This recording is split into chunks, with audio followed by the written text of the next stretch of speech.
Video নিচ্ছি বাবা। ওকে, এটা হচ্ছে হিমছড়ি ঝর্ণা পাহাড়।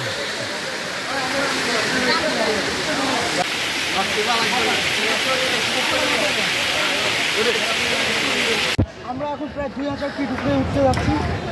অনেক কষ্টকর একটা পথ মামা, আমি হাঁপাই গেছি।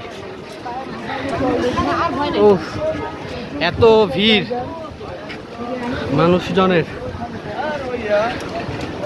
উঠাই যাচ্ছে না।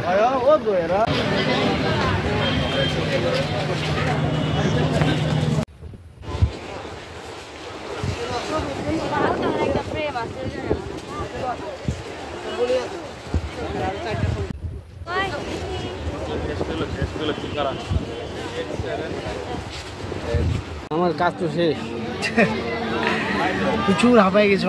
হাঁপাই মানে কি, আসলে একটা এনার্জেটিক ব্যাপার থাকে, তো এনার্জি যাদের হাই, কিন্তু একটু কষ্ট করতেই হবে, নাহলে টুরে আসা কি। চলো ওদিকে নিচে আসো, তোমাকে কিছু ছবি তুলি দেখ।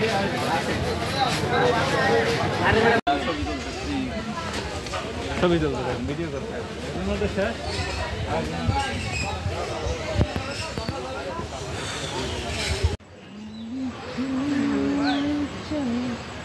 চাই প্রকৃতির মাঝে হারিয়ে যেতে, বাট হচ্ছে না। হ্যালো গাইস, জীবনে অনেক ব্যস্ততা আমার এখন। আসলে বয়স এমন একটা জিনিস, টুরিস্টদের সময় দিতে হয়। কথায় আছে যে যৌবনে এনজয় না করলে বৃদ্ধ হয়ে এই ব্যথা পানিয়ে এনজয়মেন্ট করা আসলে পসিবল না। তখন হয়তো বা অনেক টাকা পয়সা হবে, বাট আর ঘোরাঘুরি করা হবে।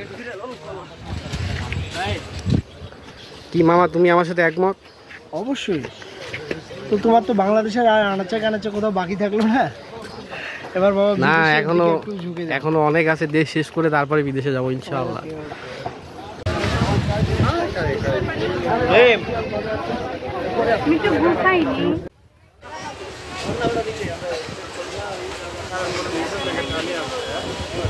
হ্যালো গাইস, এই মুহূর্তে আমরা আছি হিমছড়িতে, প্রায় 3000 ফিট উপরে পাহাড়ের চূড়ায়।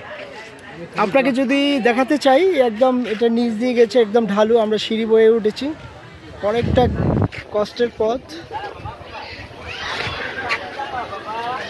এবং আরো উঁচুতে একটু উঠতে হবে। আমরা ওদিকেই যাব কিছুক্ষণের মধ্যে।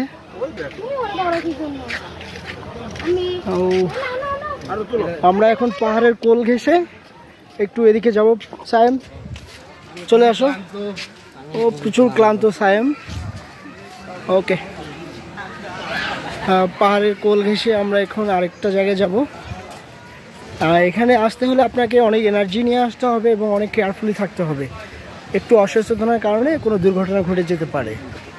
হ্যাঁ সায়েম, তুমি এদিকে সিঁড়ি বয়ে, হ্যাঁ ওই একদম মাথায় চলে যাও। ওকে,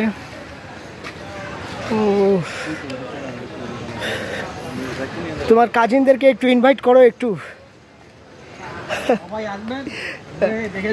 দেখে যাবে। হ্যাঁ, একবার চলে গেলে আর ফিরে আসবে। তাই আসলে আপনার হ্যাং আউট করার জন্য একটা কক্সবাজার অসাধারণ জায়গা। যদি কখনো মনে হয় যে না হ্যাং আউট করবো, তাহলে কক্সবাজার চলে আসতে পারেন। এটা পাহাড়ের অনেক নিচুতে। এই যে কিছু পাহাড়ি আদিবাসীর বাড়ি, এদিকে ওনারা থাকে।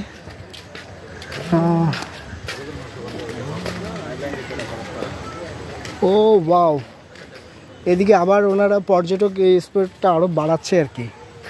ঠিক এদিক দিয়ে নিচে যেয়ে আবার এদিক দিয়ে আস্তে আস্তে ওই পাহাড়ের চূড়ায় উঠবেন।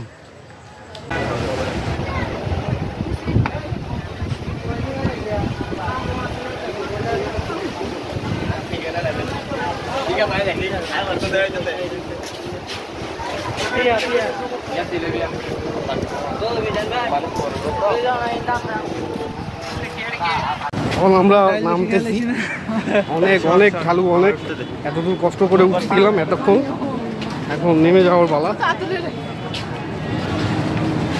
উফ, মামা আমার খুব এনার্জেটিক।